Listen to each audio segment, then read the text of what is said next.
this podcast, so Nate's a badass. And anyone that's listening to this, you're going to have to bear with us as we talk about him getting pedicures. I forgot about that already. And Tyler's thoughts on getting a massage, as well as sitting in a dentist chair or a barber chair. I personally enjoy sitting in the chair with the barber because it's like the one time I literally can't play on my phone, not even play on my phone, be on my phone working, and I'm just laying there relaxing. But maybe that's because I have a good barber.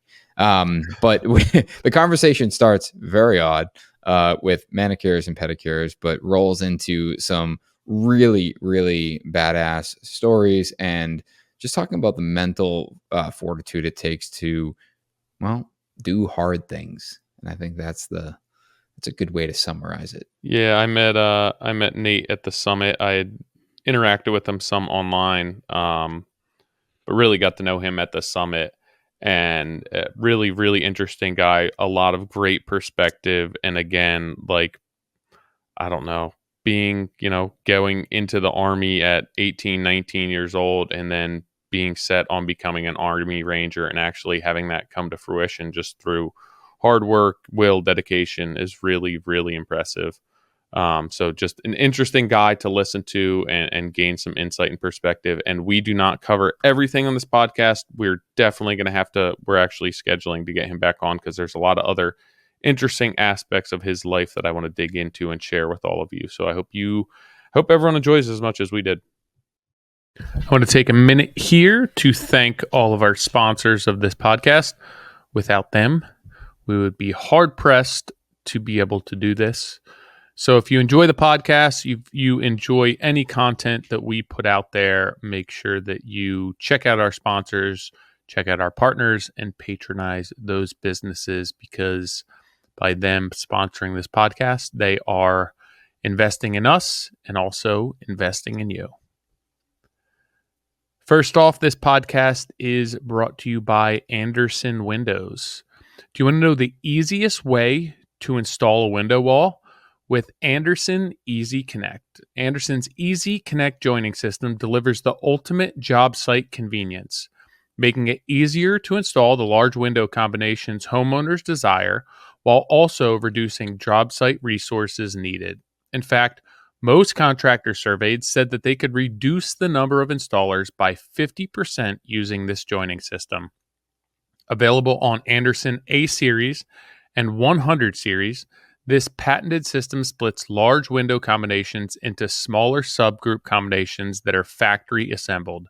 This allows for all the necessary joining components to be applied before getting to the job site, so upon arrival, it's ready to install directly into the rough opening.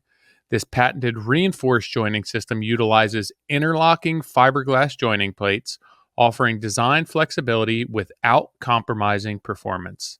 This system is tested to AAMA 450 and are Hallmark certified for air, water, and structural performance.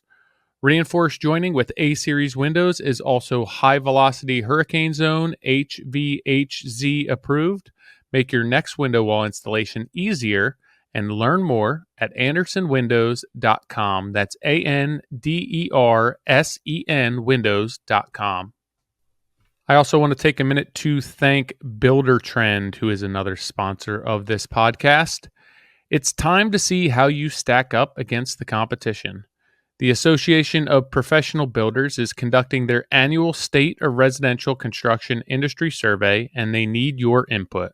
This is the largest survey of custom home builders across the United States, Canada, Australia, and New Zealand, designed to gather data and deliver exclusive insights on emerging trends and how the best in the industry are performing. By participating, you'll get an instant download of last year's report, a free copy of the 2025 report when it releases, and a free one-on-one call with an APB member success coach.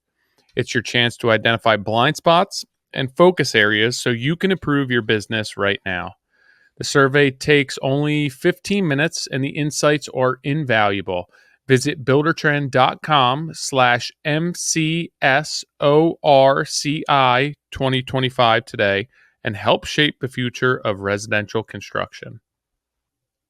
And last but not least, I want to thank Velux. When you install Velux skylights in your build, you won't only be adding natural light and fresh air into the space, you'll be installing a globally trusted brand in your client's home. Skylights take any project from looking good to looking great, but Velux skylights will make you look great too. Visit velux.com/remodeler to learn more about products that will make the word get out about your next build.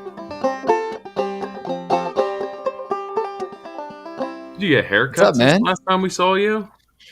Heck yeah, I was going to be on a big screen with Nick. I had to show up with my A game.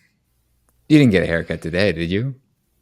I did, but it just because my guy's pretty good, and that was the only slot that was open 2 weeks ago. I tried to do it before the summit, and I couldn't get in, so I just had to do the delayed reveal.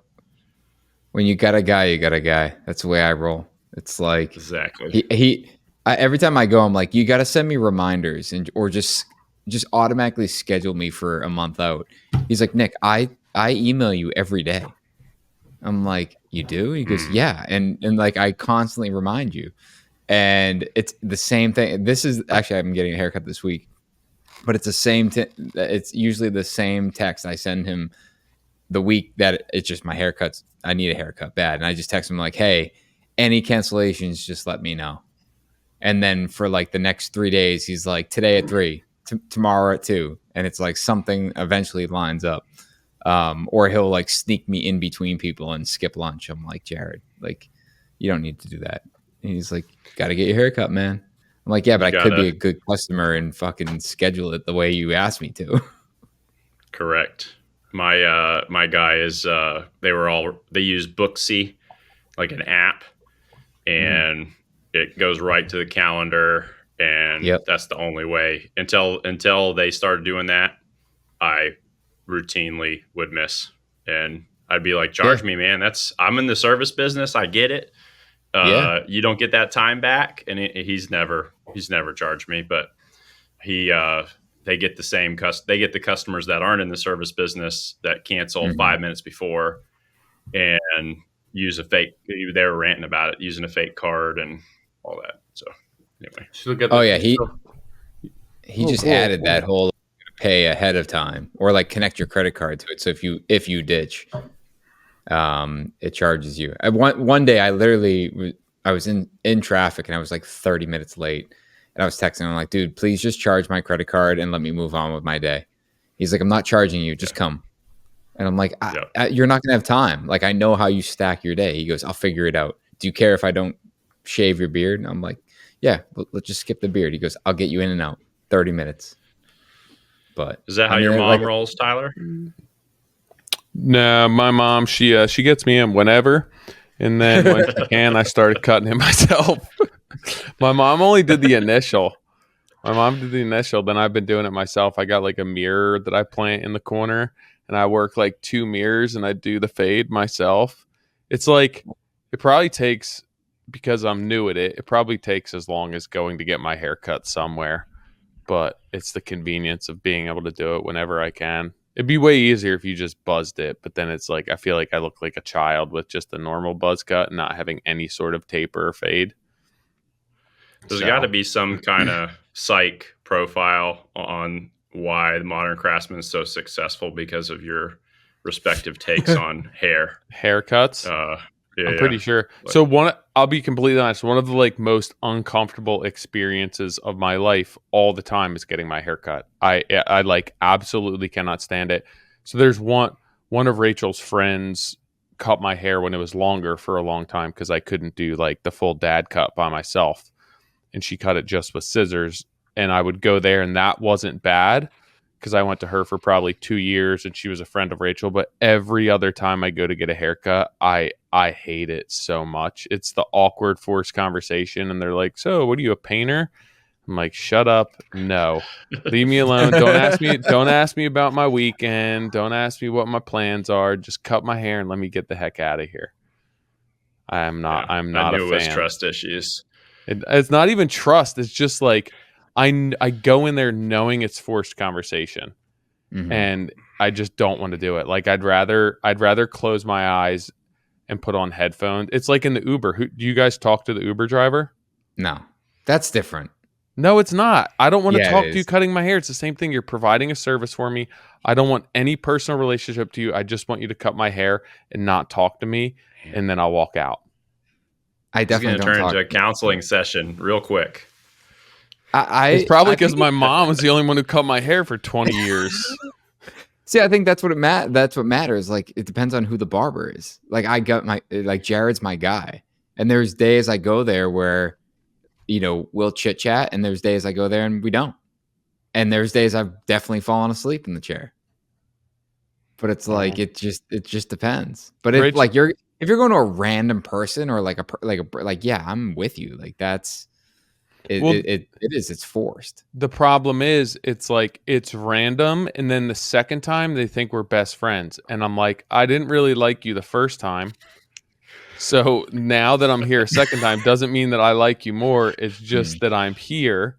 So then it gets worse. It's definitely me. It's not the barber or whoever's cutting my hair. It's definitely but even when I would go to Rachel's friend in the city, like I'd rather go and bring the girls and all three of us be there and get a haircut than me just go by myself.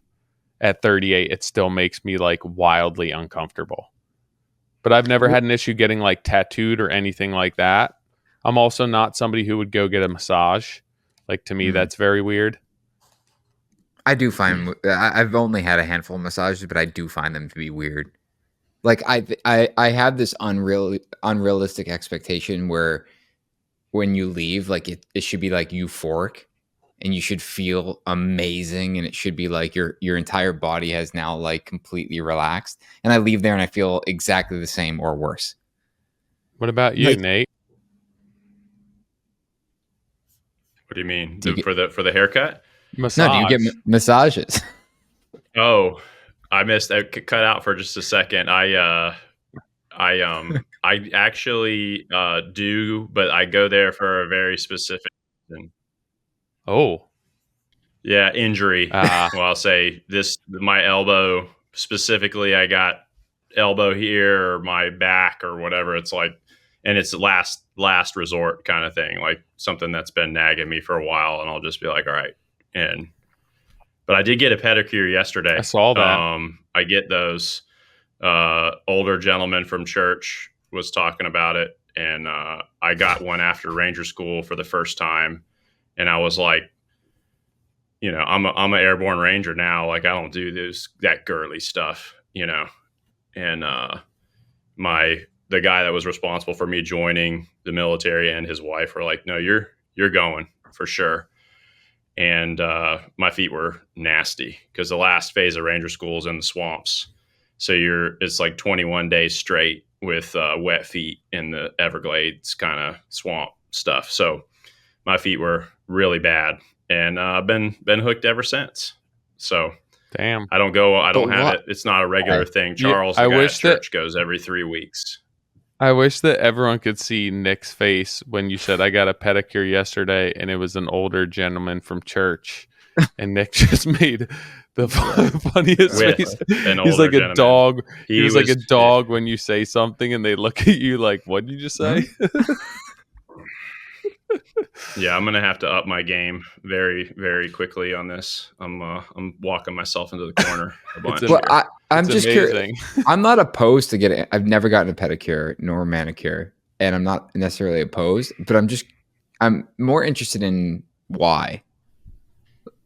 Like, why do you do it? It is essentially the massage of your feet. Like we're on our feet all the time, and our feet get beat up, and so they take care of your feet. They give you they work your arches. They work you. There's actually deluxe ones too, which we didn't go for yesterday, but you can get like your calves, and like they get in there, and I'm not afraid. Hold on, are you putting like clear coat on your nails and shit? Like, are they painting your toenails? No, they do. I did go with my brother one time when we got our company logo on the big toe. for the rest of the day. You get gel? But yeah. Do you get gel? You feel like it holds up better? No. Yeah, yeah, they usually are trying to, hey, you want clear? You want? I'm like, no. Like, I think that sometimes they put something on your nails and they sneak it in there sometimes. Like, it's like a professional, like if somebody told you to not do full prep, Tyler, like you're like, I'm doing full prep. Like, there's not another way I'm going to do it. So like some of the technicians are like, you want something on your toes? You're like, no. And they're like, I'm not going to let this guy walk out without. I feel like it's it's probably more like the drug dealer where they just want to give you a little taste and then you're hooked and you're coming back for more. It's like, I'm going to give him a little bit of gel for free this time. And he's going to come back and be like, I can only have gel from here on out. Yeah, they were trying to sell the manicure this time, and so you Charles, won't do your the hands. older gentleman that was. Well, I don't think I'm anti it, but it's just that's not been. I feel like it probably would be an equal thing where because my hands are, arthritic, mostly from the military side of stuff, like the wear and tear. So the hands might actually make more sense from the massage standpoint because they do that as well. But I haven't done it. So maybe next coalition summit we go in a day early and we do mani-pedis. That's where my head was going as well. Sell it as an upcharge experience for everyone that wants to do it. Dude, let's bring someone to the summit and everyone can go out and like get a turn. They don't even have to leave. This is I mean it's definitely a good conversation. They have massage chairs. I mean it's definitely. Wait, Tyler, have you gotten a pedi? I haven't, but I know a lot of people who do that aren't female. My one brother. You guys are going to have to give me lots of time to prove my masculinity in the remainder of the episode here. No, we're good. Because we probably lost half of it. We appreciate you coming on. Listen to him. Appreciate you coming on. It's been real. How can he do anything with the trades? No, my brother goes all the time. And like my dad used to say he would go as well. And my dad if you saw my dad, you think he was homeless. He just like, he looks homeless. But he's like, oh yeah, he used to go all the time. And he has like big beat up sausage fingers from working his whole life. But I know a lot of people swear by it. And you would do that? Would I do that? I probably wouldn't. I don't like people. It's not that I don't like people touching me. I don't really when I feel as though I'm paying somebody for a service, it's probably the same reason why I'm not really into hookers, where I like, I don't know. I feel like somebody's below me at that point, right? Where I'm like, I'm making you rub my feet and I'm paying you for it. Yeah. Even cutting my hair is like, it's that same thing where I feel as though like they're below me and I'm making them like maintain me. It's weird. I just get uncomfortable. Like I feel like I'm putting them in an imposition even though that's their job. So I think that's the same. And it's different for getting tattooed because I feel like I'm giving them it's just a mental thing, but I'm giving them like the artistic freedom and a canvas to do what they want and they're friggin' hurting me while they're doing it. Yeah. But with like the maintaining the body thing, I just feel like I'm like demeaning the people even though I'm not, and that's what they do for a living. I can see that. That's where I draw the line. It's like self perform to the core. Yeah, man. I feel like I'm not above you. I could cut my own hair too. I don't need you to rub my feet. I can do it. I'll rub my own feet. Yeah. I'll clip my nails. I mean, some like you were saying earlier, just like the small talk. Obviously, dentists, like you don't really get to. There's very little time to talk to them. But I think it was last year I sat down and I think I had to get a filling or something like that. Like, here you go. And they're like, and what do you want to watch? I was like, what? Like, just pick anything on the Netflix. And now they set up a screen above your face while they're working on your teeth so you can just sit there and chill and watch TV. And I don't remember if I put something on or not. I just was like, this is weird. This is that I feel like is weirder than sitting there and not talking to them. When they have the crap shoved down your throat and they're trying to talk to you, and I'm like, I literally can't say a word right now. Why are you asking me questions? Yeah. I had one of the weirdest, we'll get to the podcast, but I had one of the weirdest experiences with a dental hygienist one time where I was probably, like, I don't think we had kids yet. So I was probably 25, 26, and she was probably close to 40. And she was telling me how she was breaking up with her boyfriend. And I was obviously very disinterested and not giving her the time of day because it was awkward. And then she started telling me that she wasn't that upset about it. The only thing that she wasn't happy about is that he like cleaned her shower really well. And I was like, oh, cool. And then she told me he would get in there naked and just like scrub the whole thing down for an hour and it'd be the cleanest shower ever. And I'm like, dude, I'm literally not even talking back to her. And I'm like, I'm the person that you want to tell this shit to right now. Like, do I look like I want you to talk to me about this? Man, that was needless to say, that was the last time I went to that dentist's office. It's also really like if that shower is that clean, he's using some harsh chemicals and he's naked. in the nude. Yeah, that dude's got bleach everywhere. This is I'm starting to understand why you cut your own hair. Yeah, because those are the kind of conversations that you have. My barber doesn't talk like that. In New Jersey. It all makes sense. Now you know why I go and have my mom buzz my head when I'm 38. It's my safe space. All right, so we'll let you advocate for yourself at this point now. Obviously, you had an interesting path into the trades, but I would say that your background being an Army Ranger is probably one of the most unique segues into what you're doing now. Obviously, there's not too many Army Rangers or have been that many Army Rangers, right?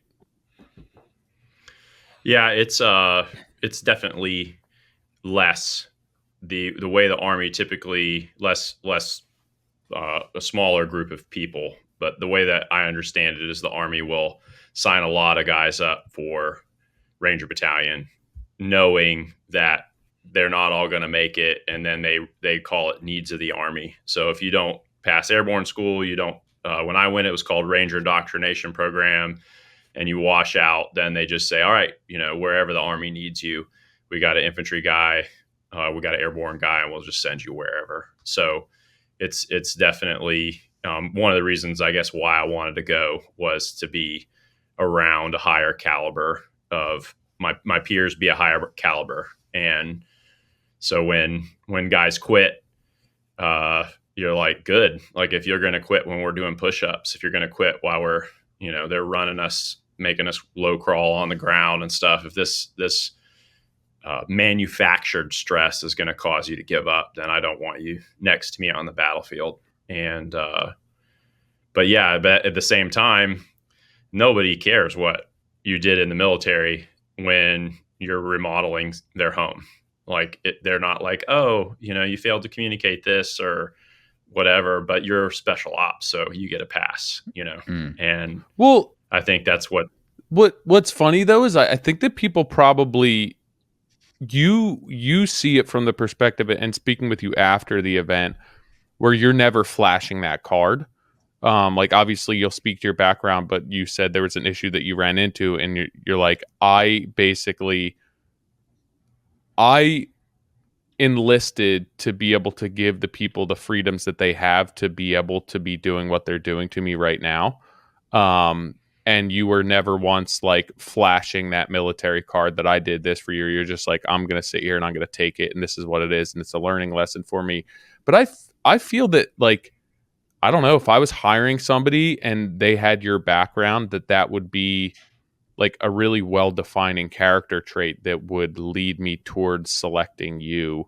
I feel like in the selection process, Tyler, I would agree with you, but I bet once it's underway, like that's out of sight, out of mind. Yeah. It's like, you're not doing the job. I don't give a shit what you've done in the past. Like, do my job. Correct. It's kind of like a resume. Like it gets you the interview. Maybe in some particular cases, if you went to a certain school or you have a certain background, that may resonate with the particular person that's interviewing you. But when you get on the job, it's about performance. It's about delivering value, and yeah, it's definitely the case. Do you? And the sum of the conversations that I would have on because I still live close to the military base here. We decided to not relocate, even though I could kind of go everywhere. We built roots here, and we're staying here. But still, even in that kind of military community, they, some of the conversations. Oh, you're in the army. You're in the military. What branch? Army. Oh, do you know so and so? It's like, no, 400 something thousand active people. I don't know your cousins. Whatever. Yeah. And then, all right, let's talk about my bathroom. And typically military people make horrible clients. And I can say that because I'm a veteran, I guess. But there's a certain mentality that comes from government service. At least I've observed with military that the military is in a lot of ways is socialist, because there's no real way to get promoted. You can get promoted faster than your peers, but there's no real way to catch somebody that's several peer groups ahead of you. It's about time, and it's about not really messing up terribly and making sure you have gone to the right schools. But there's kind of the progression is set in a lot of ways, and I find that a lot of them. And it took me a really long time to realize this, but I want clients whose time is 10, 20, 100 times more valuable than my time. And they really understand the value of just not micromanaging, giving you the reins, because if they're micromanaging you, it's literally costing them a ton of time. But the flip side of that is that kind of client demands a different type of service, because if you're messing stuff up, you're wasting their time. They're even more upset about it. So there's kind of a flip side of it. But there's military clients. I feel like they're very they want to be nitty gritty and have long conversations about $10 on the charge. The more transparency you try to show, the more they nitpick. And that there's obviously, I just got finished with a pretty big job for a really high ranking military guy. And he's been one of the best clients I've ever had. So I guess I got to say that, a tremendous communicator, probably going to have him come in the office and just do a long recording. If he's said that he might be willing to do that and just basically mercilessly hash out the job from beginning to end, design, execution, change orders. He has a 1905 house that we did a remodel for. And so I think that's one of the things that the military has given me, is I've failed a ton, and I failed big. A lot of times I failed when lives were on the line, and thankfully my direct failures didn't lead to loss of life ever, but really, really closely could have. And so the failure is okay.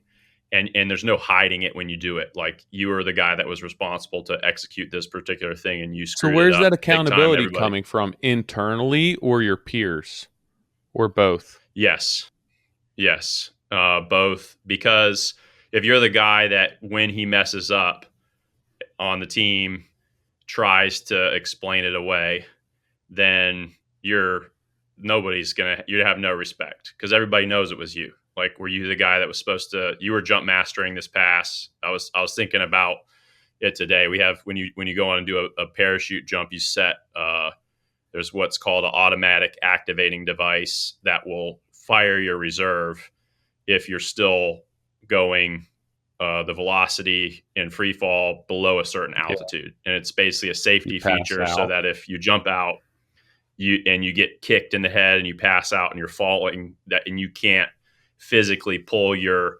parachute and deploy it, that it will basically, it's sensing how fast you're going through the air, and you're still going 120 miles an hour, and it's 1,500 feet, you should have your parachute right now to automatically deploy your reserve. So I was a jump master one time, and you can set, when you do an offsite jump, you can set the altitudes and the equations and stuff. And I screwed it up, and basically during the free fall, people's reserve chutes fired.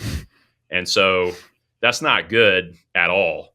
It's training. It wasn't overseas or anything, but we jumped into a different drop zone. We had to do the math. We had to take the pressure readings and set all the things, and I screwed it up. I was the main guy, and the command sergeant major was on the jump with of our entire unit. So he's there, he sees the screw up, and I have to own it. And I didn't know what I did. I knew it happened. It was basically it was right at the way where we were going to pull. So not everybody shoots reserves fire, but a couple guys did. It's a major incident because that's your last shot. If that doesn't work, you're burning in. And I had to own up to it. And I was sitting there. We had to do the whole training op. It was hours of that. And then what did I do? Obviously I screwed something up because it was 4 that fired or whatever. And I had to think through, and that, was all night kind of training operation. Went back, figured out how I calculated it wrong, and walked right into the office. Okay, this is what I did. This is why I screwed up. They have tables to calculate it. This is how I messed it up. And he was still, I could have waited for the main guy to leave and, admit it to the fewest people possible. But what actually it triggered was kind of a unit-wide retraining in this particular skill. And almost nobody was very proficient at it. When we started actually doing the training, they're like, okay, this incident happened. We need to retrain on this. And a lot of, I had that was hung around me as a person for probably still maybe even talked about because of how significant it was. And I'm associated with it because when we did the first retraining on it, there's an opportunity to say, hey, an incident happened. It's like, hey, that was me. Yeah. That it happened to. We're not going to beat around the bush. I was there. This is how it happened. This is what because the telephone game starts to happen. So if we're actually going to make the training as focused as possible and the fix as good as we can and get better as an organization, me giving the first person account of what I did is going to benefit. And there's a lot of guys that have, I would get secondhand, look, that guy, he screwed this up. It's like, it was a blessing that nobody died. And it was a blessing to get that screw up. And it actually caused the organization to get better because a lot of people were not honest brokers that they could have done it. It's easy to, I can't imagine doing that. And that's essentially a complacency that exists organizationally and as an individual that you have to root out continually. There's a human tendency like the type of thing where think you're good enough. That seems like the type of thing where they teach you in school and they're like, we want to show you the long version of this. We want you to be able to do it by hand. But then you get done and they're like, well, we have this in place now and you can just do this. But you still have to do the longhand version of it. Correct. And that essentially was, there's ways to do it. There's computers, there's things. And we basically did it by hand. And that's what's available. And that happens. It's that when stuff goes wrong too, there's also a backup guy that does it. The backup guy messed up. There were 18 jump masters on the jump. They all heard the number and kind of like, so it's in the military. It's very rarely one thing went wrong. And then something terrible happened. When you look back on it, it was multiple things. There was multiple people that could have caught it, but it doesn't do any good to say the backup guy or the 18 guys. It's like, I was the guy. It was me, and owning up to it. And so I guess I've just got a lot of reps failing and a lot of reps with it just being pinned right on my chest. But the reality is I also advanced to the very top in spite of it, and kept my job and owned up to it, took the punishment, took the mistakes, and continued. And I guess that's in some ways why I don't let it bother me that I mess up, because I've already messed up so bad and I've already been essentially the embarrassment of mistake is almost just completely lost its potency. And when you're building an organization, when you're trying to have a personal excellence, the holding on to the mistake and trying to make an excuse for it is nothing. Yeah, and that's important. And I think that also comes from maturity and just like self-confidence and self-awareness, where you understand that everyone screws everything up all the time. And it's not necessarily about knowing the answers or doing it right, but how you're going to make it right, or how you're going to adjust and adapt when things don't go according to plan. Because life, business, whatever you do, nothing seems to go according to plan. So I think it is so much more about how you can deal with it when the mistakes are made. What I find interesting, and it has nothing to do with business, well, I guess it does, but like we were speaking and you just mentioned something about like when the times get tough, you're able to see through it and you're able to outlast other people. And the conversation we had where it was like people were doing push-ups and you would just look around and wait for people to fail and be like, I'm literally not going to stop doing this.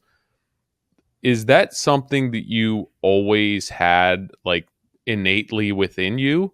Or is that something that you developed when you joined the military or as you got older? Because that's the hardest thing. And what I also feel really differentiates people from being truly successful or being mediocre or average or elite versus just good or great is when it gets to that point, it's not about the skills that you have in place and like the hard skills and the tactical skills as much as the mental fortitude that you have to be like, I'm just going to tough this out. I'm going to keep, when everyone else wants to drop and stop, the elite performers in this world have an ability to just keep pushing. And like, where does that come from? Yeah, I think that there is some measure of practice. There's got to be at least a little bit of that innately within you. But I also think that the reps and the not quitting and the continuing to pass compound in kind of a flywheel level. So I do remember when I showed up to basic training, they put all of us into the Ranger platoon is what they called it. And basically it was 50 of us that had Ranger contracts. And so the Army allows you to join that and basically say, hey, I'm going to go to basic infantry, basic training, airborne school, and then Ranger indoctrination program. And if I pass all that, I'm going to get assigned to Ranger battalion. And the drill sergeants came in and they were like, just so you guys know, 2 of y'all are going to make it. Statistically, 48 of y'all are not going to be there. Well, first of all, that drill sergeant doesn't have any idea what he's talking about. Like they just say that kind of stuff. But I remember not even really in a prideful way looking around and being like, where's the other guy? You know, like I know one of them's me and who's the other one that's going to make it with me and trying to figure out who it is. Cause I was 19 and I hadn't done anything in life. I was homeschooled. Like I in a lot of ways lived a sheltered life. And now I'm in infantry basic training at Fort Benning. And I'm trying to go into the most elite infantry unit in the Army. And they're telling me, so I can remember that. I don't really feel like it was like one of those, I'm cocky and I'm super prideful. I was just kind of like, this is my destiny, is where I'm going. You have to, if you want to do it, it's something you have to believe that it's you. Like you can't have any shade of doubt. Yeah, just basically, and I guess that was the side of it that when I was at my very low business wise, because the passing in the military is the battlefield even is very linear in its like problem set and resolution in a lot of ways. Obviously, they're from a military campaign and strategy, but in a nighttime raid of a building or something like that, it's pretty. There's a certain number of variables. There's principles and tactics that you employ to accomplish it, and the enemy shows themselves, and you deal with it. The hard thing for me was moving to businesses. This is all very nebulous now. The feeling of trying to pay your mortgage, to be able to afford the overhead, to manage these clients. And a lot of the tools, that I had in the military were not available. I couldn't shoot these people. Like that's not a acceptable resolution to this client disagreement. Never felt that way. Well, guess what? I'm deadly. So there is, that was the thing that was really hard for me, is because I had performed, I had refined my ability to perform in the face of danger, like hostile forces. And I had also refined the ability to overcome physical pain at the highest levels that made, everybody else quit. But when I was now dealing with these clients that had a lot more money than me and no money in the bank and 5 children and 2 mortgages and things like that, now what do I do? And so that was kind of the moment to say, I kind of just realized, like, no matter what happens, I'm not going to die here. Mm-hmm. Like, that was actually a real possibility where I was. And so this is ultimately about money.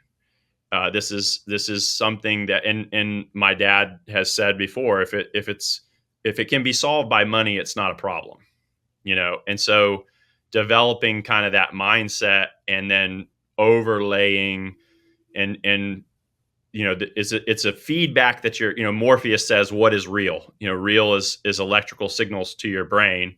So this risk of this financial risk, this risk of being shot, this pain that you're feeling physically, is essentially being processed by your brain, and is causing you to make final judgments or assumptions about what the next things, your decisions you're going to make.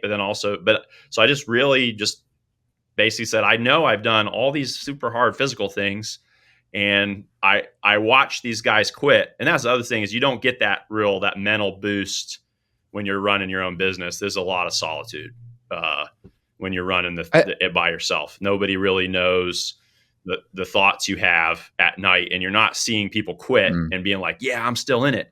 I watched that guy, because all these businesses going out of business, all these people not being able to continue, you're not really seeing that you're actually performing way more than most people, and you don't get that feedback. Hey guys, we're going to take a quick break from the podcast and remind you to head over to moderncraftsman.co. You can find more information about us. You can download some freebies. We got a labor burden calculator, as well as our pre-construction agreement up there. But most importantly is hit that subscribe button, sign up for our newsletter. This is where you're going to get all of the information behind the scenes. You're going to get information prior to podcast release. You're also going to get information on stuff that we're working on that we're just not sharing with the general public. So if you want to know more, head over, hit that subscribe button, or at least take advantage of the free downloads that we have on the website. So let's get back to the conversation. I think you said, like, I'm not going to die doing this, right? And I think that's something that I've talked about it on the podcast numerous times. And that's truthfully, like, when things are tough, or I'm faced with adversity, or I'm doing something that everyone thinks I'm, crazy for doing, I tend to balance the whole thought process of, like, well, what's the worst that can happen? And I've had this conversation. It's like, play it out. Like, worst that happens, like, what? I go out of business. I go bankrupt. I lose my house. I lose my car. Like, I lose all my belongings. It's like, I don't die, and I have all the experience to potentially do it again. And I'm not saying that that's a light situation. And do it again in 20% of the time. Right. It's not a light situation. It's not easy. It would be, morally very difficult, and it would be put a lot of stress and pressure on myself and my family. But at the end of the day, it's like, none of it matters. But I on the other side, it's like, but I have to continue to remind myself, it's like, but this is the opportunity. And, and like you, I think, Tyler, you asked the question, like, do you think Nate had always had that in him, like the ability to look around and be like, I'm just going to do more push-ups than everyone. And I was thinking of that question, because I don't think I was like that for a long time. I think I thought I could have been, but I think that, it's really easy to just give up. It's really easy to just stop doing push-ups when it gets hard to do push-ups. And I don't know if you're a fan of Goggins, Nate, but like I remember reading his first book and, like the drill sergeant telling you that there's only 2 that are going to pass it. In the book, he talks about like when you hit a point that you feel like you have to stop, just know that you still have 70% left in your tank. And he said that, and I like ever since I read that in the book, it's like it fucks with me. Nate said he got the Goggins treatment personally, didn't you? Yeah. I've he did chew me out face to face. Oh, you saw one time. You were with him in the Army? Yeah. We both went to a course together, and we had different strategies about how we were going to approach it. And he was very critical of my strategy. You ratted me out, Tyler. I wasn't, I was going to let it go. But yeah, what course was it? I told Tyler this, that's where we're going to leave it as far as what course it was. But yeah, he chewed me out, and I was 23, and I literally got the Instagram treatment right to my face. Mm-hmm. And but I passed, and he did not. But that to be said is, and I told Tyler this when we were talking about it, is I think he's the real deal. Yeah. Like I think he's 100% authentic. I don't believe he's acting. Like he lives everything 100% the way that he's saying it. Like he's not the fake guy. Right. I think we have a different mindset and mentality. But at the same time, if you look at that, what he has overcome and the tenacity of the human spirit that's literally embodied and demonstrated by what he's done, it's epic. Dude, I mean, and that go ahead. No, go finish your thought. Sorry. Well, that ability to think that you're at the line, like I have to quit. And then the reality that you went much farther than you did when you thought you couldn't is the essential thing. And the more reps you do that, the more risk financially. And that doesn't, from a financial perspective, it's a little bit different than the physical perspective. But similarly, when you start to say, I got a gut read on this. Yeah. Like it seems crazy. I know I can pull this off. First of all, I know I don't want to have to work as hard as I have to make this work, but I know I can go there if I need to. I know I can take with my own real estate projects, like I can take such a hit on my profit line and still make it because I own all of it in-house or all these different ways. So there's that, it's a combination of knowing, getting that calibration of your gut and also understanding that you have way more in the tank. And my son and I have done, I took my son on a 50-mile, 3-day 50-mile ruck, where we had all of our gear on us, and it specifically cultivated. We have a local group of men, fathers and sons, particularly, Angela Duckworth calls it grit, is that developing the grit in our younger generation. And so when my son was 12, we went on a 50-mile ruck. And I told him, I said, son, you're going to be with some older boys, some boys that are stronger or whatever. This is an internal battle that I want you to go through. And there's going to be a point along this 50-mile march that you're going to think you're done. And then you're going to keep going and you're going to finish. And so I want you to hit that line. This particularly your dads have cultivated this event for you to get to that point. And it happened. We did 19 miles day 1, and at the 12-mile mark, day 2, my son hit the wall, and he said, "My feet are on fire, Dad." And that anybody who's done long rucks knows that it's just like you're walking on needles and your feet are burning when you have a lot of weight on. And he's like, "We should have trained more, Dad." And I was like, yeah, maybe we should have. Like, Dad's also running a business, or whatever. But I said, bottom line is, you're going to hit this point.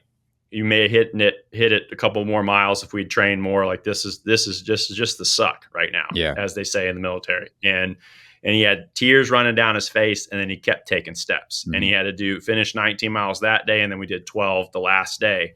So he had to go a lot longer.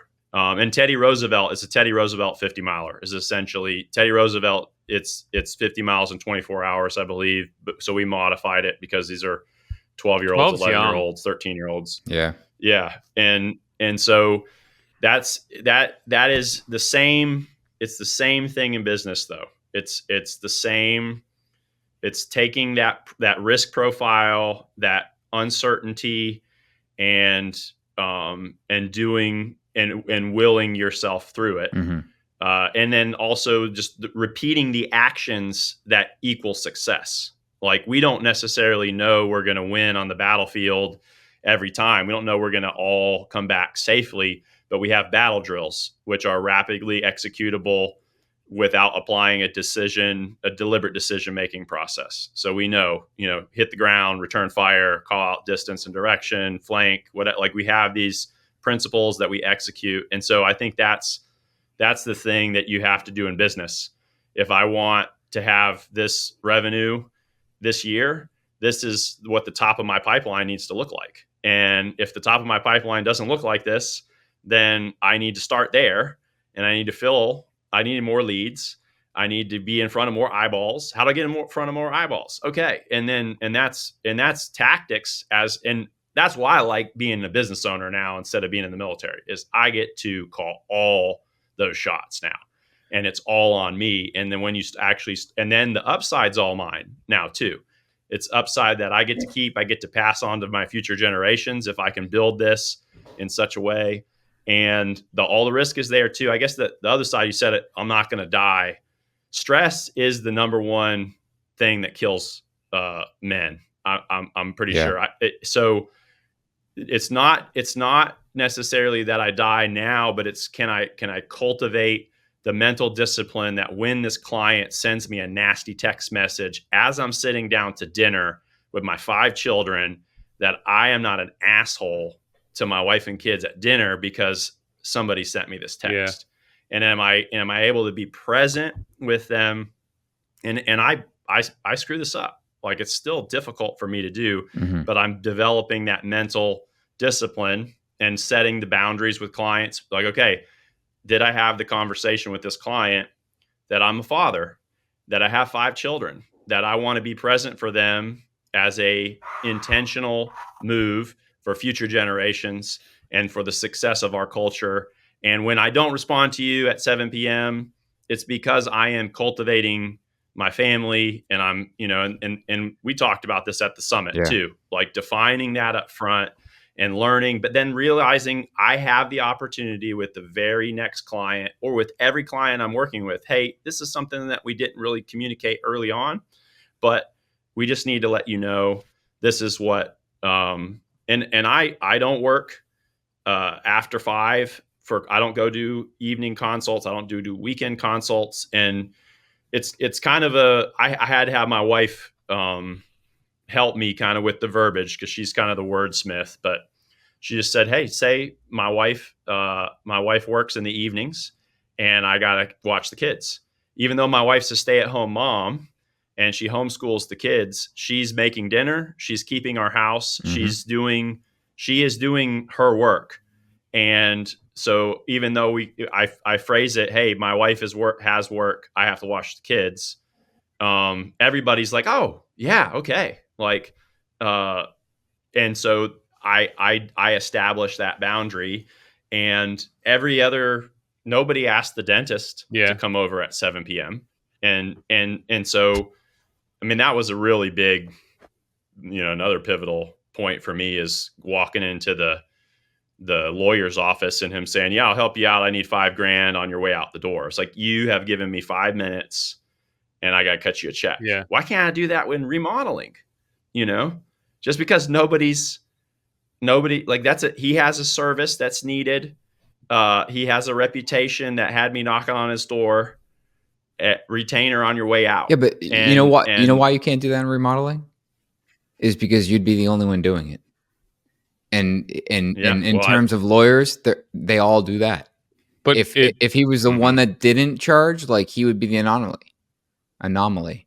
And that's the whole point. You know, obviously we talk about pre-construction and like we're talking about it a lot recently, but that's the whole premise behind this, is that we're trying to help the industry kind of reshape the norm, because you're talking about a lot of things and very specific to like the personal side of it and how it impacts your family. Like, I've been there. I ended up getting a second phone, and I would turn my work phone off and turn my personal phone on, and that was a nightmare. But it was all because one client. And I remember getting a text on a Sunday morning about it, and my kid came up and he was like, "Dad, Dad, Dad, Dad, Dad," and I freaked out.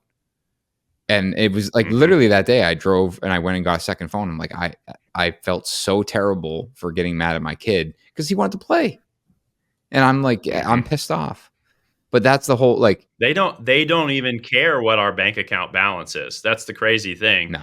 It's something we're putting on ourselves. They literally don't even think about these things, and that's on us to alleviate them from feeling that, for sure. And so that's the other side of it is kids are great on when I repent and I apologize quickly. So that's the other side, is they just forgive so well, and they model that so well. And so that's kind of been my thing, is for when I first started as a dad, I wanted to not mess up. And I want to mess up less than my dad. I wanted to be, I wanted to not ever yell. I wanted to not whatever. And it's like, no, I want to actually just try to.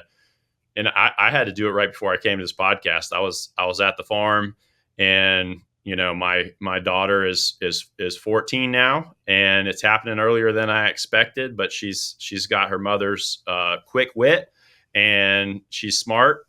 And so I had to, and I was like, I'm not going and doing this podcast at odds with my daughter, And so cultivating that, and she responded by saying, "Yeah, I'm sorry, Dad, I was kind of disrespectful too." And it's like, great, we resolve it very quickly. But even then, like, the clients aren't going to play by those same rules either. And so that's, I guess, that's the other side of it, is that Tyler was talking about earlier. Is I think we were in the Uber, on the way to the airport or whatever, and I was just like, sometimes I want to say, just, do you know what I did? Yeah. You get to sue me in this country when I've been blown up, I've been missed by inches with machine gun fire, so that you can sue me in this country and take money and rob me of my peace and make me die sooner because I'm stressed out. Yeah. I did all that, come back here and slug it out in small business, but realizing too, like, it's for my kids to be able to do it for me, like, enough. Like, because people say that, thanks for your service. It's like, I would do it again, with all the good and all the bad. I'd do it again. Every time I would pick that, because I am who I am because of the good and the bad. And it's turned me into who I need to be today. And I'm gonna execute, and realizing, like, even from the standpoint of the client being upset, I'm like, you can be as nasty as you want to be, but I'm going to stay right here. I will not get riled. I have been in situations that were way higher stakes than this. Yeah. You do not have the capacity to escalate this to the point where I'm going to lose my cool. And a lot of times with clients, like, I have definitely heard, like, you have to own it. You have to be upset about it. You have to validate it. You have to, like, and it's not a tactic. It's legitimately acknowledge what they're feeling, whether they understand the whole story or not. I understand why you feel this way. I didn't communicate this. I should have. This is something that we're working on. And just immediately acknowledge it. You're not explaining it away. We will get this fixed. We will make this happen. And then realizing, like, they may never, I mean, that's there's definitely times where you get the client dead to rights and they realize that they kind of pinged for something stupid and they were wrong, and they will never, they'll never say sorry. No. I think we talked about that at the summit. Like, they know, they know, and guess what? As a professional that's providing services to them, you're not due an apology. You're not due them to say you're right. You execute the job at the best level that you are capable of, and then you refine your intake process to screen for that. Yeah. Too, because there's a lot of. I had a psychologist, that a Joint Special Operations Command psychologist, write me a list of questions, because I was like, I need to be able to tell what is going on, and I need to not ever work for somebody like that again, please. And so he literally went. I thought about selling this list sometime, because this is good stuff. But he went out to the forums, and this is before AI and all that stuff. And he went out and he's like, all right, I researched all the common problems, and here's 25 questions that you can ask to try to figure out what will, and I read them, and I'm like, man, this is, and you can't really make them all answer 25, but the one that I kind of settled on that I use is, have you worked with a licensed general contractor before? And if so, what did you like or dislike about the process? And the crazies cannot help themselves. They write stuff in there. And I had a guy yesterday, like, I got a crazy response back from him before I even read the whole thing. And I got down to, I was like, oh, I wonder what he said on the final question. And it's the same, like, they're literally ranting about contractors to somebody and I'm like, man, you're going to be difficult. Like, there's a way to say it that has grace and that has understanding or whatever. There's a way to say that you're just angry person. Dude, put that shit through AI before you send it back.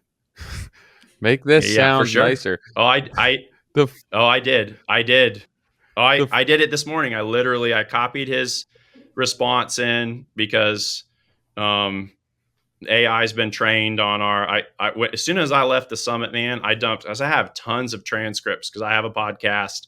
I have a podcast for my business as well, called Transform Your Home. And I heard Alex Hormozy talks about when they figured out that people had consumed multiple long form pieces of content from them were whatever more X likely to buy from them. And so I was like, why can't I just make a podcast where I talk about all the things that I have to say to a client over and over and over again? I got like 4 or 5 episodes up or whatever, but it is so nice to be able to say, they always text, getting a couple quotes, whatever, that not always, but that's one of the things. Hey, I'm getting a couple quotes. Okay. Hey, great. Yeah.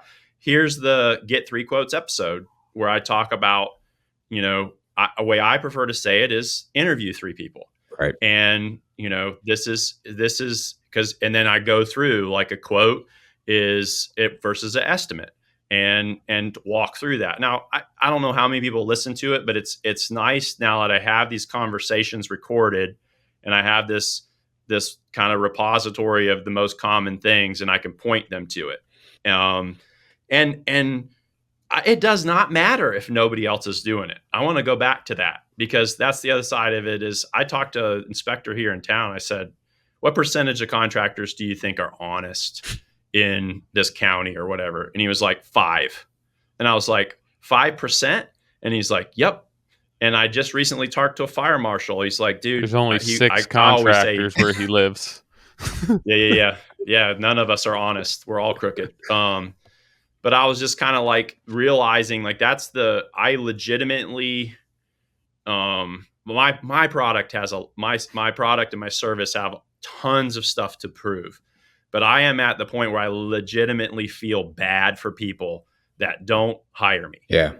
Like, deep down, I want to take care of them. I want my people with the keys to their house.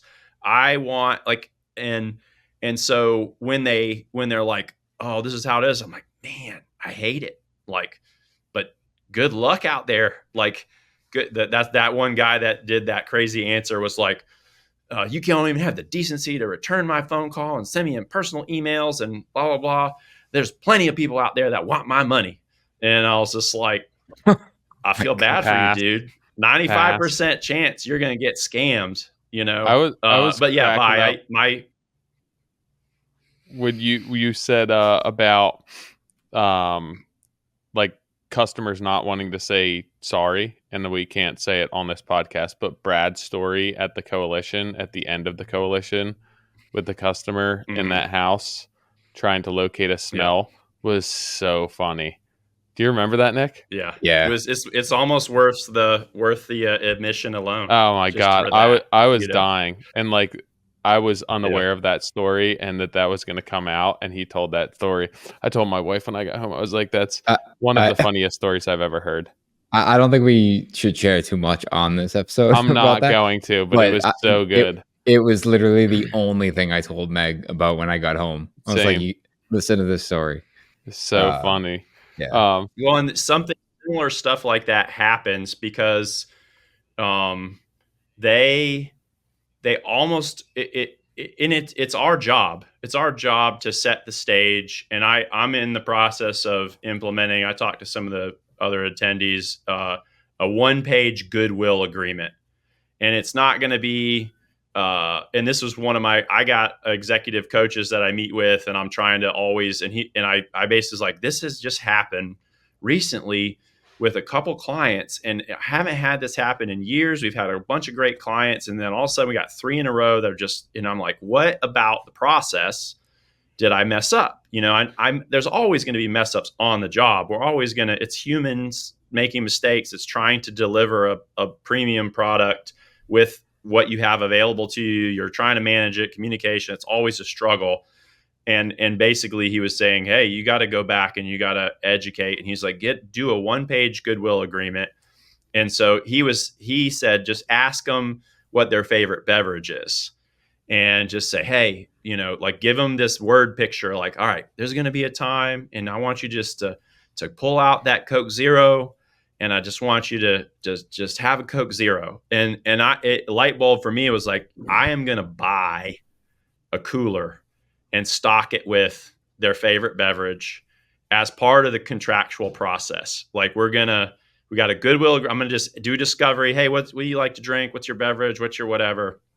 And so I want wherever they are, I want them to have like a cooler with our logo or whatever on it, stocked with whatever. And it's not that expensive. Like it's literally like $400, $500 to get one of those. Like they can keep it, and I'm going to keep it stocked with, and say, this is conceptual. It might be a little overboard, but essentially when we get to say, hey man, go grab a Coke Zero for me, please. You know, like we got this, and have one on me. We'll restock and establishing, and it's always on email. It's always on text. So I'm on my way over. You know, I want you to say that what you just wrote in that text to me personally. Say it right to my face. You know, I'm not gonna be David Goggins in your face. I'm not gonna come spec off you at all. Like it's gonna be, it's not in a threatening way, but it's just, let's bring humanity into this. Let's have that discussion. Let's talk about it. Let's find a solution. I'm gonna own it. And that they do. They kind of ping. They're the client roller coaster is perfect. Mm-hmm. You know, understanding the period in the project where they're at a low and being proactive and getting in front of them. And maybe we need to have more in person. I'm trying to do more of that too on the front end. Hey, what's your expectation of how often we're going to meet? Because ultimately, if they want to meet more often, I should provide a customer service package that is tailored to them. Mm-hmm. But that's going to cost more. You know, this is, if this is what you like, for sure, if you want to do a daily meeting, like I got to hire somebody for that specifically that is going to be meeting with you.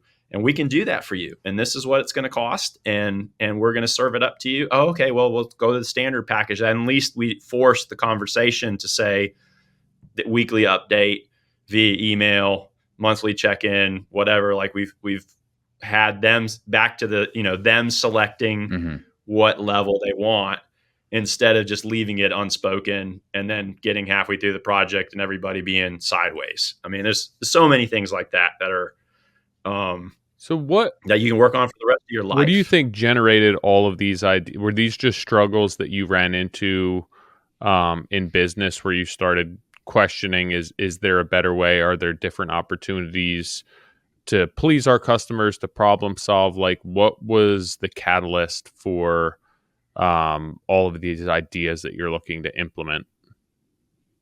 Well, there's specific projects that force it. There's specific clients that force it. There's there's experience for sure. But I've also been very good at walking into, like, there's a couple other contractors in town. There's my plumber is been doing it for a long time. And I have no problem being like, I'm getting my teeth kicked in right now with this.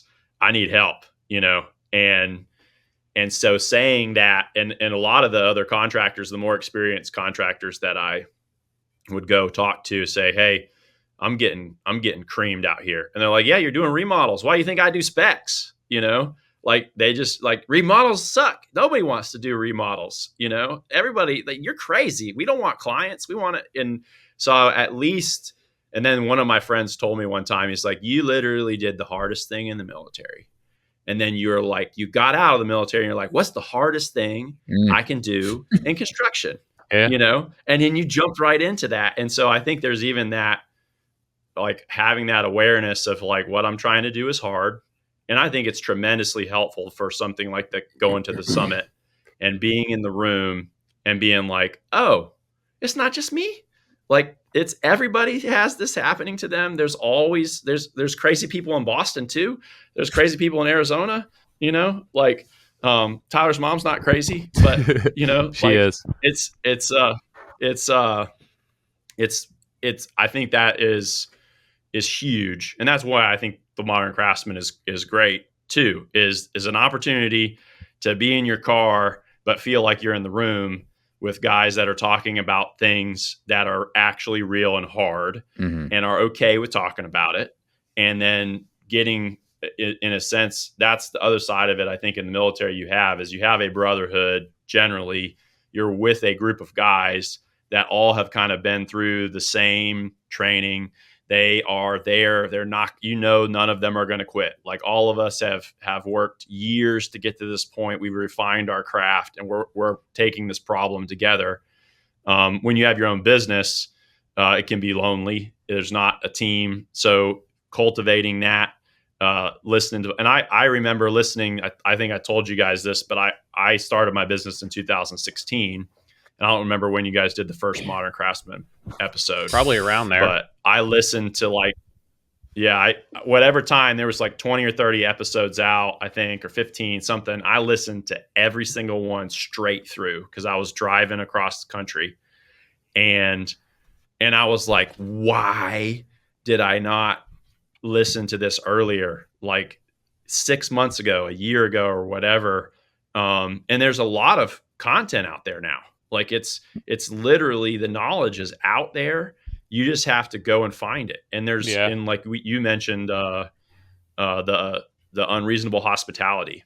Like, there is almost every book that was mentioned at the summit, I have read some of them multiple times. Like, there is crossover between the restaurant industry and, so I've read, the chief marketing officer for Chick-fil-A has one. Yep. The Ritz-Carlton guy, the unreasonable hospitality, and there are these vignettes that are directly applicable to construction, because it's people, it's studying people, it's understanding how people work. And the Army gave me that in an amazing way, because I can remember one particular day I spoke to the U.S. ambassador of the country I was in, and a woodcutter who was the absolute lowest of the socioeconomic scale in that country. So the president's representative in that country and the woodcutter the same day. And you do that in construction.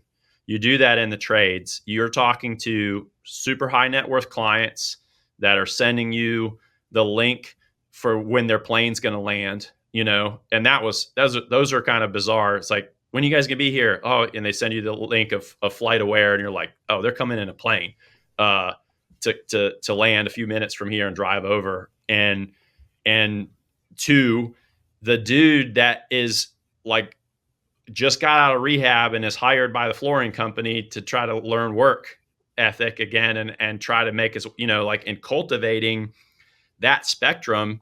And so I guess it's taken me a really long time to accept that construction is the thing that I'm going to do the rest of my life. Because I think that there's a stigma that the trades are what you do and you can't go into college and you're not smart enough. Or there is the military has a similar thing, like in a sense, it's changed a little bit, but like, oh, you can go to college. Yeah. Like, did you get a court order? Like, why would you volunteer to do something like that? And but then also realizing like there are some incredibly educated and wealthy people that need my services, and it's trending the other way. Yeah. Like, as far as our services are getting more and more in demand, and within owning a construction business, I've heard articulated, you have to be the best at every single type of business function that like or you crash, like, and you have to do them all well, or it's all relevant with a small team. And so I think it's taken a little while to realize it, but then it's like, this is the kind of pain that's mine, and it's not the same as rucking, but it's mine, and I'm going to take it. And I want other people to experience it too. Like, I don't want to say it all like it's terrible. Like, I own my calendar.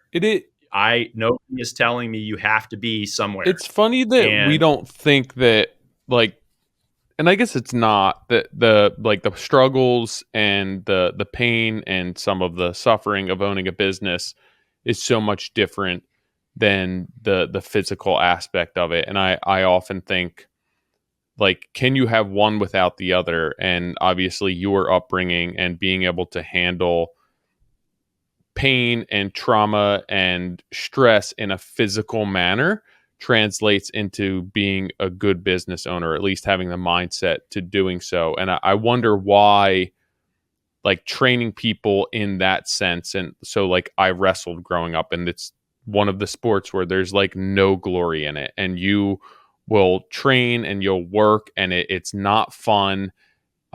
And like, at the end of the day, it's for what? Like, you're not going to become a professional wrestler. Like the professional scene, winning world titles, Olympic titles, like, there's not a huge following for it.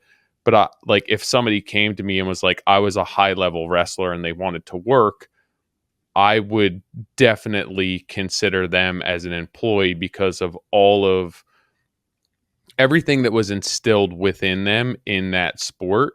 And it's like, is there a way to teach people that without going through the physical trauma and like the physical struggle, like you did with your son rucking, where it's like, why is that almost need to happen first in order to be able to handle greater challenges in life? Like, why is being able to tolerate pain physically lend itself so well to then being able to keep your composition and your cool when dealing with a shitty client?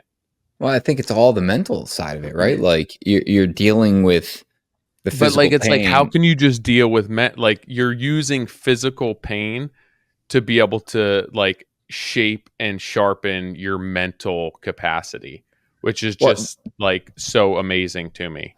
Oh, I 100% agree. Like, I think it's the whole, like, do hard things mentality, right? Like, the more hard things you do, the more, strong you become, physically and mentally. And I think, when you were talking about your kid, I remember a couple months ago, we took my kids out. My kids are younger. And my son was 5 at the time, and we were scooting, and he scooted like 10 miles around the city. and we were quarter mile from home, and we were at the bottom of a hill, and he was like, I can't do it, Dad. And I'm like, you're getting up this hill, dude. You have no idea how many miles you've been. Like, this is it. And he starts bawling his eyes out, crying, and I'm like, and I'm just I'm like coaching him, and he's on his scooter, and he's now he's mad at me, and he's just pissed off, and he gets to the top of the hill. I'm like, guess how many miles you just did? He goes, I don't even care. I'm like, 10. He goes, what? and I remember that moment, like someone walked by me. I was like, that chick thinks I'm like abusing my kids right now because I'm like yelling at him, like getting up the hill. But I remember being younger, and my dad used to do the same thing. Like, my dad was tough, and he would yell, and he would, and I remember being pissed off at him constantly, but I would just have like super strength. I think I told the story. There was like railroad ties that he pulled up from an old garden he made, and he asked me and my brother to move them. And my brother was like, fuck that. Like, no thanks. And he just went inside, and I just wasn't that way. And my dad's like, move them. I'm like, Dad, I can't lift those. And he was yelling at me. And I got so mad that I remember I picked it up and I fucking chucked it across the yard. And, but to your point, Tyler, it's like, it's those moments that I think it creates these like eye-opening experiences of like, oh, I can actually do that. It just, my normal tolerance is for me to give up at this point, but something made me push it a little bit further. And now I have this new realization that I could actually do something more. It is. It's like at the end of the day, we're trying to create mentally strong children, like employees, peers. But it's so effective to use like the physicality of being a human to teach that and get there. Where it's like, again, look at elite level athletes. What separates the people at the top is not, oftentimes it's not that physically one's in better shape. Like everyone there at any given day could win the flip of a coin. It just ends up being whoever mentally has prepared themselves the best. And it's like, you can't just prepare mentally without some of that physical punishment. And like, why is that so? Why is that so powerful? Why being able to push yourself to the brink of like, hey, I can't take another step, and then proving that you can take that step? Why is that so effective? Why is that such an effective tool for teaching mental fortitude more than anything else? Like, that is almost an oxymoron to me, where it's like you need the physical to teach you the mental aspect when you're just trying to actually become more strong mentally. That to me is, I think, like, it has the shortest loop from like, it's the most like back to that linear side of it. Like I had understood, you understand bench press, go to failure, 2 or 3 days later, I can lift more now. Like that's a 72-hour loop that you can see cyclically make you, like, you can see the curve on that. And then even with getting in shape, you see the gains really fast in a sense too. So I think that was what I had to do. That's how I transitioned it, is realizing this is a very similar thing that will result, but it will be a longer tail on this. But there's a longer return. It also doesn't get easier. I think that's what people often misconstrue, that like the more you train, it doesn't get easier. If anything, it gets harder, but you have tools in place to deal with everything that's up against you, and to deal with like how uncomfortable it is. Where again, you train, it's like, all right, I'm going to run. It was hard to run a mile. And then you get strong enough to run 2 miles. It's still hard to run 2 miles. You get strong enough to 3. It doesn't ever really get easier. It just gets a little bit different. And I feel that that's the same thing with business, where it's like, it doesn't necessarily get easier, but you develop the tools to deal with everything differently. But it's not necessarily any easier. In fact, there's a lot of things that may be harder about it. And I think knowing, like having that conversation and having somebody that has like it societally, we have changed how we learn a lot. Like it is, I've heard long, there's like visual, audio, and then it's kinesthetic learning where it's like actually uh, experiencing it, doing it. And that was a lot of how the trades got passed down was you did it, and a lot of what, so you have someone teaching you to install trim. You have someone teaching you these trades. That guy also happens to have a family. He happens to have dealt with clients. So you're not just getting the technical trade, you're getting the actual life experiences that go along and the wisdom that goes along from that person. And I think that there's a huge breakdown, and that's one of the reasons why we homeschool our children too, is really controlling that and focusing that education directly for that child that we have, because they're all different. And then even having, like, literally my son has been implementing all the stuff that Morgan talked about with AI since I got back. I sat down, I was like, here's the deal, bro. I got these subscriptions. I want you to book a call with the Sprout people, whatever. Like, I want you to figure out, like, I think we can put this in a CSV file. I don't know exactly what it is. Like, and he told me the other night, like, we got all the kids in bed. He's like, Dad, let's make some content. How old is he? And I was like, he's 15. It's crazy. And so he has, so that, I guess that's the side of that gets me really amped, is like, yeah, it's great that I go through this pain and I get to make money and I get to create some financial independence. I get to cultivate doing what I want with whom I want for as long as I want. Like, that's ultimately, in the psychology of money, they talk about that's what the entrepreneur wants, is that freedom that goes along with, and it's money that gets it, but also it's not quite as much as what people may think. But the same side of it is I'm looking at the opportunity to take my kids and be like, they are going to start on this journey so much farther down the path than I did, because they watched me go through it. I take my sons and my kids to meetings with clients. I have them haul brick. I have them look, like, I took my 12-year-old to a consultation and I said, let's remember, what are we doing? Looking them in the eyes. We're shaking hands. You squeeze as hard as you can without showing on your face, and you say your name and you don't mumble. If you don't say that, you're not getting paid. Like, that's the checklist.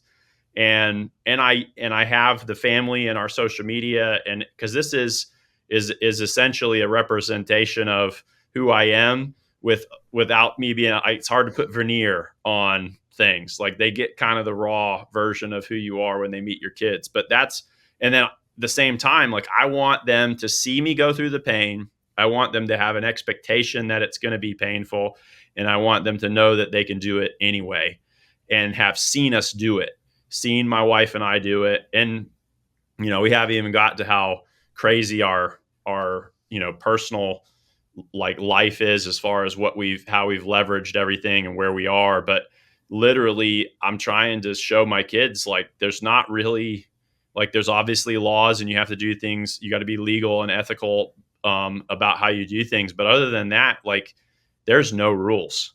Like, there's unlimited vertical. There's ability for you to do whatever you need to do.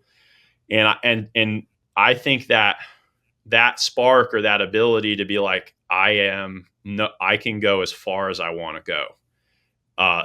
That and showing that to my kids, and then even articulating, like, look, I was listening to the episode that you guys just recently published about being on a call in AI. It's like, man, it sounds like I need to put Eli on a call, my 15-year on a call with Tyler, and see if he can book his first client for content stuff. Because I was like, there's small businesses, son, that if you can use these tools and you can understand how to do some initial discovery with them, understand their business and their voice and how they want to sell, and even be in a sense consulting them, like, what's your vision, what is it that you do, what makes you different, and okay, I think I got enough, let me try to draft some stuff for you, and just crush it. And it's there's a lot of kids making six figures plus before they leave high school in this day and age. So, like it's available. How do you keep your kids grounded while giving them that information, though, where it's like, I want to tell my kids, you can do whatever you want, like the sky's the limit, you can put the work in, but I also don't want, like, there are rules in place, and there are laws, and just not saying it's got to be more than just, hey, we're within the legal confines of society, but how do I keep my kids grounded enough to be like, you still have to do the work. It's not a free for all out there. Like, no rules doesn't mean it's not a free for all. Yeah, I think that there's, within my household, like, until you can pay the bills, there's certain things that are dictated. Like, I went into the kitchen, the barn kitchen, and there was one kid was on a laptop trying to compose music because my wife's musical and doing all that. One person was writing last minute essay, and then my son was watching videos on how to edit the video I was asking him to edit for me. And so I was like, hey guys, like, bedtime, and we got to shut everything off. And nobody wanted to stop. It's like, no, but we go to sleep now. We're disciplined to go to bed early, so we can wake up early and we can start this work again. But even waking up excited to have work to do. And that's why I liked homeschooling. I was homeschooled actually all the way through as well. It untethered me. The military has a saying that we're doing this to time. We're not doing this to standard. And what that meant was, you're going to be here regardless, as long as you have to be here. Like, it's to time. And we would have a 1700, 1800 formation. Nobody's going home. Clean your weapons. Like, they're never going to be clean enough until it's 6 o'clock. Like, we're going to find dirt on them until 6 o'clock, and then we're going to let you go home. It's like, this is ridiculous. Yeah. And so, a lot of the structure that we have is like, you have a certain amount of work that you have to accomplish. And they know, like, my wife prints out their week, and it's, hey, you do these tasks. This is the readings you got to do. You got to write this paper. You got this one class. And then you're done. And we've actually experienced, like, when you have a 12-year-old that gets has his week's school, and he's like, man, if I really bust it Monday and half a Tuesday and don't take any breaks, I could be done for the week. And it will require him to get up at 5 a.m. and work, like crazy. And then now you got a 12-year-old that's like, oh, I got 3.5 days of unstructured stuff. So there's definitely a balance there. And that's why we have the farm too, and have a lot of physical tasks too. Like, it's not all on the instruments. It's not all on the computer. It's like, we're actually going to go put in a fence for the milk cow, and we're building our house. That's one of the things too, I feel like is that mechanical competency it brings that too. Like, my son was getting we were moving some plywood, and I could tell he was getting kind of frustrated. I'm like, son, you got to manage your emotions. Like, moving plywood in this room, it's going to bump in stuff. It's going to do this. Like, this is the thing right here. When these real things are pushing back and physics are trying to defy what you're trying to do, control your emotions and execute, and don't start throwing stuff. Yeah. And so there's all these little vignettes, and I don't know. I mean, obviously my oldest is 15. It's in a lot of ways an experiment. Every family, what is going to take, what's going to, but I'm starting to kind of see them see the light in their eye at 15, 14, kind of like, ooh, I can do this. I have a laser engraver over here that I thought my daughter was going to make me all kinds of company merch, and I was going to have the best hats and stuff, but I think I got to move it to the farm so she can do it. But like, I was like, I'll buy all the hats, you do all this kind of stuff. And so essentially I was trying to start a a leather and engraving business on the side for my daughter, and I think I got like one hat out of it so far. doesn't always some pan out. Yeah, some startups fail. That's the reality. But even then, just it's running those reps and trying things out and realizing that they're going to be different than me. Yeah. And they're probably going to write a memoir about how crazy dad was, 100%. And What just that's how it like goes. how difficult was it for you being in the military for that long when like the standard was to time? Like that just drive you up a wall? Yeah. Well, ultimately that's why I went special operations Yeah. and continued to kind of go into the most undisciplined and unregulated Sure. of it. Like that's the natural path was like, and that's I think probably why I got out at 14 instead of staying until retirement. Yeah. I was like, all right, there's not really anywhere to go. I'm sick and tired of you guys telling me what to do with my time, and I think I can figure something out on the outside. Because that yeah, seems like and like when you look at a lot of large, like that was one of the biggest issues I had in college. I did internships through my college, and they were with larger. One was an infrastructure, commercial construction company, and so much of it was like to time. Like this is the schedule. We get done. There's a lot of people standing around watching what we're doing, but it's like it doesn't really matter at the end of the day. You're going to clock in, clock out, and it's about putting the time into the job.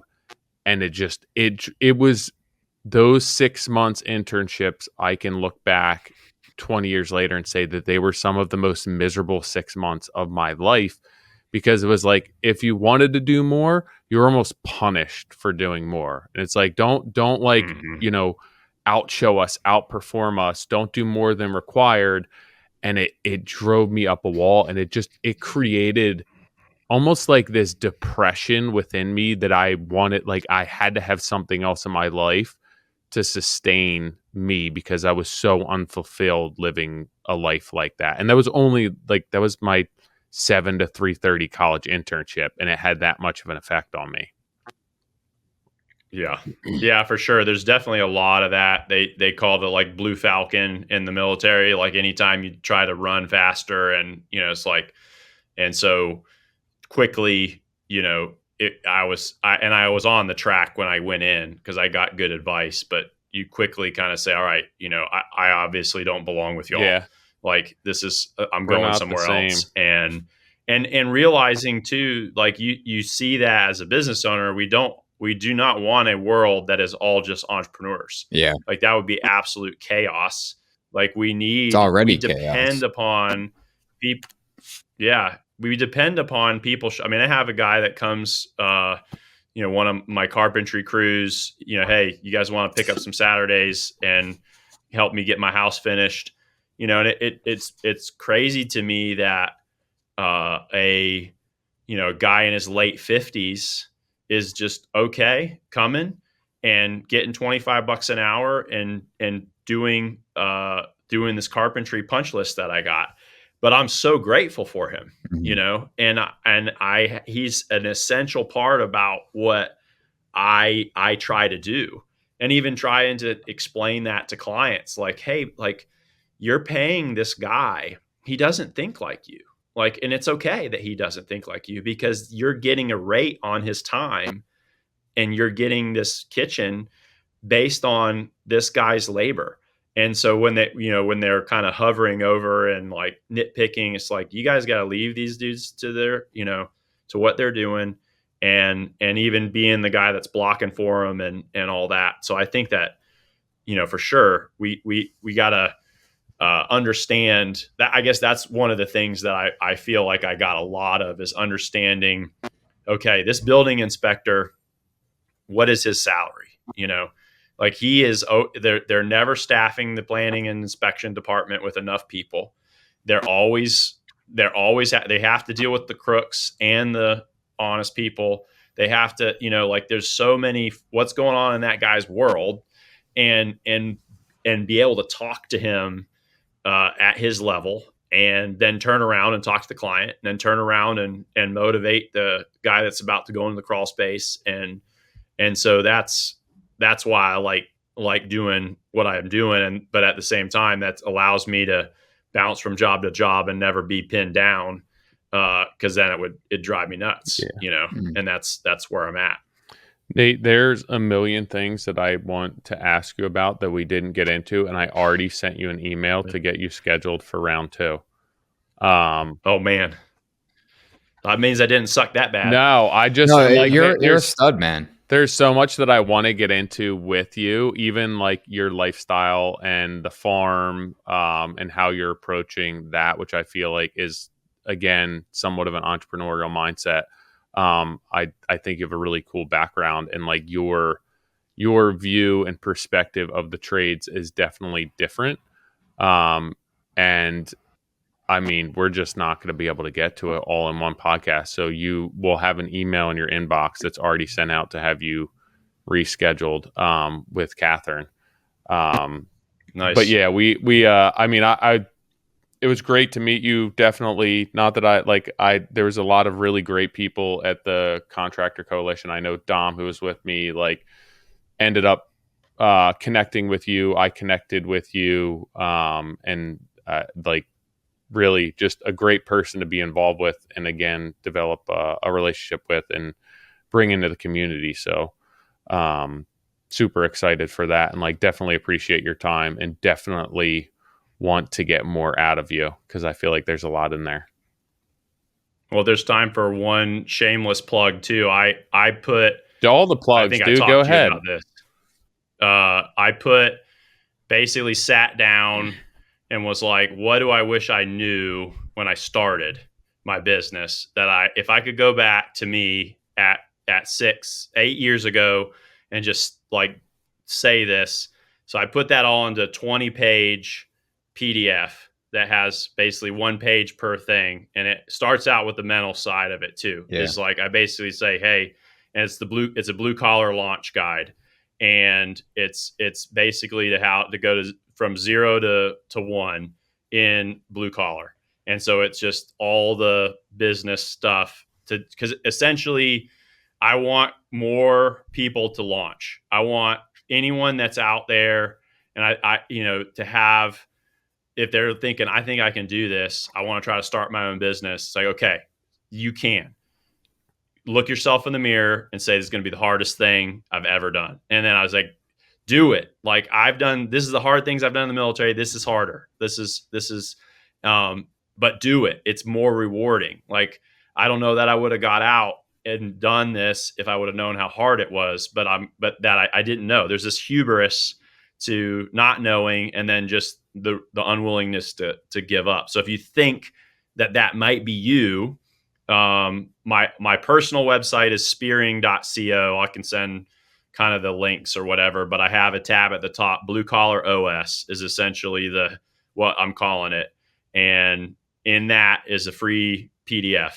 And my goal is that to give as many people the tools to launch. It talks about LLC versus S Corp. It's like kind of just, that was what bugged me so much at the beginning. I'm like, what's the difference? What do I do here? Like, I can't even afford an attorney to give me counsel on this. Like, so I just go through all the things to get your first client kind of thing. And the goal would be the more guys have the guts to do it, because we need more instead of going to college. So specifically the 16, 17-year-old that's like, I don't know about doing that, or the guy that's kind of frustrated under the boss that he has. First of all, it's probably harder than you think to do what you want that boss, but then to launch. So spearing.co and Blue Collar OS is what I got, and I got an email list there too. So I know I want to talk to you guys too about that. You guys kind of both have personal Instagrams I saw pop up. So I'm trying to figure out the balance between that too. Like my personal Instagram and stuff does better than my business stuff, because that's got more of the special ops stuff and the homesteading and all that. But anyway, we can figure that out together. Yeah, I was gonna say, I don't think we have an answer for that. And all your how many podcasts do you have? 1, 2? 2 right now. And what are they? I guess the way I kind of approach content is, if they want to do homeschooling and homestead kind of stuff. I don't want construction clients to be like, dude, he's always showing chickens This and weird cows and stuff. hippie. Like basically, yeah, like you can choose your adventure with me. There you go. And essentially siloing it in different social accounts or different podcast kind of stuff, so that you can be like, I don't know if I want to take all of Nate because he's so much. Like, I just want to get a little bit, so I'm gonna go get his construction. And that's it. But yeah, anyway. And what are the I name of the two appreciate being podcasts? on for sure, and anything I can do to help. What Was that? are the name of the two podcasts? I know you told us the one earlier. Life on Target is the one that's basically that intersection of business, family, and community. Sweet. And kind of how you struggle with that. So it's probably 2/3 of it are me just talking about different stuff, and then another third is interviews, basically men that are doing things in life that I want to emulate. And if you call them and say, I got a podcast, they're more ready to jump on the podcast than, hey, can we have a 2-hour call? Yeah, Yeah, for right. sure. Cool. Well, Hey, appreciate it, man. Appreciate all the time, Have a good one, everything coming out to the event, and respond to the email, and we'll get you scheduled do. back up. I'm ready. All right, man. Thank you. Bye. He's a good dude. He's I a only got beast. to chat. I know he is a beast. I only got to chat with him a little at the event, and he was like, "Hey, can I come check out your office after the event?" I'm like, "Dude, I wish I had the time. I don't even." Oh know yeah, where I'm we going. went. Dom and I went out with him, grabbed some food, and then he just went to the airport early. Yeah, but no, I'm glad we were able to get him back on. I obviously knew somewhat about his Ranger days, but not to the level that he shared today. So it's cool to hear everything he's been through, and I guess just the mental fortitude and the tenacity it takes to do hard things. And That's what intrigues me the most about any person who does something like that. I've been pushed to like what I thought were my physical limits, and like in hindsight, I know that I quit and I was not like at my potential, right. and how like in hindsight, it's so easy to say like, oh, you could have gone further, you could have gone harder, you could have put in one last push. Yep. But in the moment, it's like, no, that's it. Feels This like is all. everything. Yeah. And like the fact that it is just a mental thing, that really, really intrigues me, because, and it's a lot of times it's shortly after that you stop and you're like, oh yeah, I could have done more. It's But when like you go for, in it's the like when moment, you run. it's like, I'm done. I'm tapped. I don't ever want to do this again. And then 5 minutes later, you're like, I feel like a piece of shit because I just like put everything on the line for that, and I basically gave up. And just having like the mental strength that within that moment where you just feel like you're taxed to be like, oh no, I can keep going. Like this sucks, but I can keep going. That to me is super interesting. I did a post probably last year. I went out for a run, and I remember like in the moment, I'm like, this is a hard run. It was a short run. I felt like absolute shit. And the moment I got home and I stopped, I'm like, oh, I'm fine. Yeah. And it's like, but 5 minutes ago, I felt like I was dying. Yeah. I hated everything about it. Yeah. And it's just like, it really like to get yourself to get your mind in that place where you realize that what you're doing and where you're stopping and giving up is so low on your capacity is I think a really powerful thing. And I think, Nate's someone that is a great example of it. And, I think I try to remind myself every day that, when something hurts or is hard or is difficult, it's like, yeah, but this is nothing. Yeah. And also like getting to that point of maturity that it makes sense, because again, I look back at it when I was younger, like 16 to 18, 16 to 20, and like I had people in my corner telling me this isn't it for you, there's more, but like I wasn't mature enough to understand that. And in hindsight, again, it's like, oh yeah, like you had way more to give. But understanding that at 38 is completely different than understanding that at 16. And how does how does a 14-year-old, 16-year-old, 18-year-old young man or young woman understand that like they're only scratching the surface and actually use the support that's behind them to lift them up rather than just be like, these people don't know what they're talking about. I don't know if it's just experience, maturity, faith, whatever it may be. I didn't have it at that age. No. And it took really just proving it to myself. But still, I don't know if I have the like mental capacity to be at the point of physically breaking down and being like, no, I can keep going. I'd probably be like, at this point, I'm 38. Why?